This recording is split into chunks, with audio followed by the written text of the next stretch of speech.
ఆంధ్రప్రదేశ్లో అరుదైన ఆవిష్కరణ వెలుగు చూస్తుంది. వడోదరలోని ఎంఎస్ విశ్వవిద్యాలయానికి చెందిన పురావస్తు శాస్త్రవేత్తల బృందం యుఎస్, ఆస్ట్రేలియా, జర్మనీకి చెందిన పరిశోధకుల బృందంతో కలిసి చేసిన ఈ పరిశోధనల్లో ప్రకాశం జిల్లాలో ఓ అరుదైన పక్షి గూడును కనుగొన్నారు. వారికి కనిపించిన గూడు 41,000 ఏళ్ల క్రితం నాటి నిప్పుకోడి గూడు అని దాన్ని నిర్ధారించారు. గూడులో 9 నుంచి 11 గుడ్ల వరకు శిలాజాలుగా కూడా ఉన్నాయని నిర్ధారించారు. అదేవిధంగా 1x1.5 మీటర్ల మేర కనుగొన్న ఈ అవశేషాల్లో దాదాపు 3,500 ఆస్ట్రిచ్ గుడ్ల పెంకులున్నాయి. ప్రపంచంలో ఇప్పటివరకు కనుగొనబడిన అత్యంత పురాతన ఉష్ణపక్షి గూడు ఇదేనన్నది పరిశోధకుల వెర్షన్. 41,000 సంవత్సరాల క్రితం మన ఏపీలో ఆస్ట్రిచ్లు ఉన్నాయనడానికి దీన్ని మొదటి సాక్ష్యంగా చెప్పుకోవచ్చు.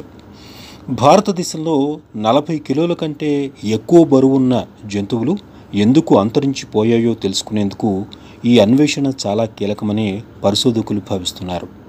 సాధారణంగా 9 నుంచి 10 అడుగుల వెడల్పుతో ఉండే ఈ గూళ్లలో 30 నుంచి 40 గుడ్లు పొదగగలవని పరిశోధకులు అంటున్నారు.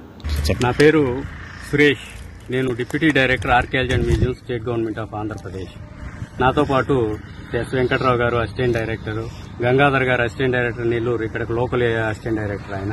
మేము ముగ్గురం కలిసి మా కమిషనర్ అయినటువంటి డాక్టర్ జి వాణిమోహన్ గారి ఆదేశాల మేరకు ఇక్కడ ఈ పరిసర ప్రాంతాల్లో అన్వేషణ చేసి రిపోర్ట్ సబ్మిట్ చేయడానికి కోసం వచ్చాము. మేము యాక్చువల్గా ఇక్కడ ఈ ప్రాంతం మొత్తము కూడా, ఈ మున్నేరు వాగు, ఈ పరిసర ప్రాంతాలు మొత్తము కూడా ప్రాచీన మానవుడికి చెందినటువంటి ఆనవాళ్లు చాలా ఎక్కువగా లభించేటటువంటి ప్రాంతం. ఈ ప్రాంతం మొత్తం కూడా ప్రాచీన మానవుడు వాడినటువంటి అతను అవశేషాలు కావచ్చు, జంతు అవశేషాలు కావచ్చు, మరియు అతను ఆడినటువంటి ఆయుధాలు కావచ్చు, వాటికి సంబంధించిన అవశేషాలన్నీ ఈ వాగు పరిసర ప్రాంతాల్లో ఎక్కువగా దొరుకుతూ ఉన్నాయి. ఇది గతంలోనూ చాలా మంది అన్వేషణ చేసి ప్రాచీన మానవుడి యొక్క అవశేషాలను చాలా మంది కనిపెట్టారు. అయితే రీసెంట్ గా last year MS university Vadodara వాళ్ళు ఏం చేశారంటే, అసిస్టెంట్ ప్రొఫెసర్ అనిల్ కుమార్ ఆధ్వర్యంలో ఇక్కడ అన్వేషణ చేస్తాము అని చెప్పేసి ఒక ప్రపోజల్ ని స్టేట్ గవర్నమెంట్ ఆఫ్ ఆంధ్రప్రదేశ్ కి పంపించారు, స్టేట్ ఆర్కియాలజీ డిపార్ట్మెంట్ కి. త్రూ మా ద్వారా సెంట్రల్ ఆర్కియాలజీ డిపార్ట్మెంట్ కి పంపించి వాళ్ళ పర్మిషన్ తీసుకుని వాళ్ళు లాస్ట్ ఇయర్ వచ్చి ఇక్కడ సర్వే చేయడం జరిగింది.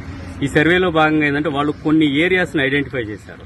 అసలు ఈ సర్వే యొక్క ప్రధాన ఉద్దేశం ఏంటంటే, వాళ్ళ సర్వే యొక్క ప్రధాన ఉద్దేశము ఈ ఏరియాలో, ఈ మున్నేరు వాగు, ఈ పరిసర ప్రాంతాల్లో ప్రాచీన మానవుడితో పాటు అతని యొక్క ఆ ఏరియాలో ఉన్నటువంటి జంతువుల యొక్క జంతువులు ఏమేమి జంతువులు ఉన్నాయి, ముఖ్యంగా 40 కేజీల యొక్క బరువు కంటే ఎక్కువగా ఉన్నటువంటి జంతువులు, వాటి యొక్క అవశేషాలకు సంబంధించి ప్రత్యేకంగా సర్వే చేశారు.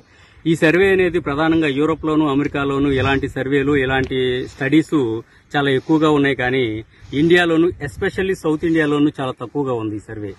అయితే వాళ్ళు టేకప్ చేసి ఈ ఏరియాలో ఉండొచ్చు అన్న ఉద్దేశంతో జియోలాజికల్ సర్వే ఆఫ్ ఇండియా వాళ్ళ యొక్క సహాయంతోనూ, వాళ్ళ యొక్క హెల్పింగ్ తో, అట్లాగే జర్మనీ యూనివర్సిటీ మరియు ఆక్స్ఫర్డ్ యూనివర్సిటీ, ఇలా కొన్ని ఫారిన్ యూనివర్సిటీ, కొన్ని ప్రతిష్టాత్మకమైన కొన్ని ల్యాబ్స్ యొక్క వాళ్ళ యొక్క సహకారంతో ఇక్కడ సర్వే చేసి కొన్ని ప్లేసెస్ ని ఐడెంటిఫై చేశారు. ఆ ఐడెంటిఫై చేసిన ప్లేసెస్ లో రీసెంట్ గా ఈ లాస్ట్ మంత్ ఎండింగ్ నుంచి ఇక్కడ త్రవ్వకాలు జరపడం జరిగింది. ఈ త్రవ్వకాల్లో మనకు ఆశ్చర్యకరంగా ఏం జరిగిందంటే, ఆస్ట్రిచ్ పక్షి, మనం నిప్పుకోడి అంటాం, ఎక్కువగా ఇవి ఆస్ట్రేలియాలో ఎక్కువగా ఉంటూ ఉంటాయి. ఈ ఆస్ట్రిచ్ పక్షి యొక్క గూడు, యాక్చువల్ గా పక్షులు ఆ గుడ్లు పెట్టడానికి, మన కోళ్లు కావచ్చు, ఏమైనా మన పక్షులు ఎప్పుడైనా సరే గుడ్లు పెట్టేటప్పుడు ఒక గూడిని ఏర్పాటు చేసుకుంటాయి నెక్స్ట్. అలాగే ఈ ఆస్ట్రిచ్ పక్షి కూడా ఒక గూడు ఏర్పాటు చేసుకుని గుడ్లు పెడుతూ ఉంటుంది. అందులో భాగంగా ఈ ఆస్ట్రిచ్ పక్షి యొక్క గూడులను 2-3 గూడులను ఐడెంటిఫై చేశారు వీళ్ళు.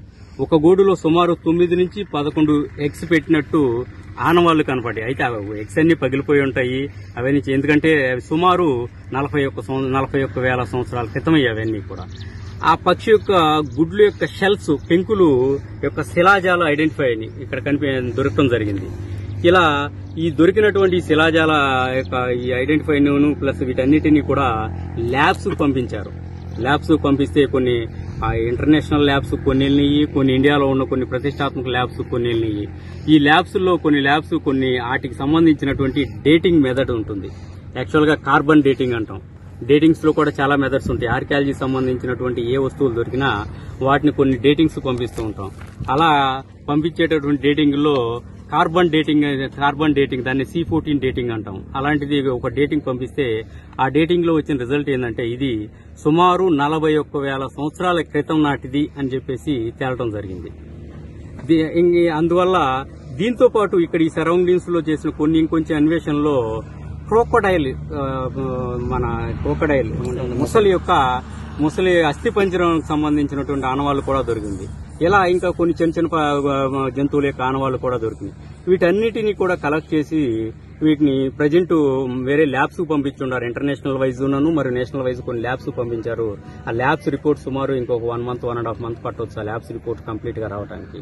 ఈ ల్యాబ్స్ రిపోర్ట్ వచ్చిన తర్వాత వీటన్నిటినీ కూలంకషంగా చర్చించిన తర్వాత ఫర్దర్ గా ఏం స్టెప్స్ తీసుకోవాలి, ఫర్దర్ గా చేయాల్సిన పనులు ఏంటి అన్న దాని మీద ఒక డెసిషన్ తీసుకోవడం జరుగుతుంది. At the same time government of Andhra Pradesh కూడా ఇక్కడ జరిగేటటువంటి పరిణామాల మీద చాలా ఉత్సాహంగా ఉండి చాలా యాంగ్జైటీగా ఇక్కడ మనం దీన్ని డెవలప్ చేయాలి, ప్రాచీన సంపదని, ప్రాచీన ఆర్కియాలజీకి సంబంధించిన పురావస్తు సంబంధించినటువంటి డెవలప్ చేయాలన్న ఉద్దేశంతో గవర్నమెంట్ ఆఫ్ ఆంధ్రప్రదేశ్ చెందిన కొందరు హైర్ అఫీషియల్స్ మా డిపార్ట్మెంట్ కి ఇన్స్ట్రక్షన్స్ ఇచ్చారు. ఇక్కడ ఏం జరుగుతుందో దానికి సంబంధించిన డెవలప్మెంట్స్ మనం ఏం చేయాలి అనే దాని మీద ఇన్స్ట్రక్షన్స్ ఇవ్వడం వల్ల ఇప్పుడు మేము మా కమిషనర్ యొక్క వాణిమోహన్ గారి యొక్క సూచనల మేరకు మేమందరం వచ్చి ఇక్కడ విజిట్ చేయడం జరుగుతుంది. ఇక్కడ దొరికినటువంటి వస్తువులు, ఆయుధాలు, వీటికి సంబంధించినటువంటి పూర్తి డీటెయిల్స్ రిపోర్ట్ రూపంలో గవర్నమెంట్ ఆఫ్ ఆంధ్రప్రదేశ్ సబ్మిట్ చేసిన తర్వాత ఫర్దర్ గా దీని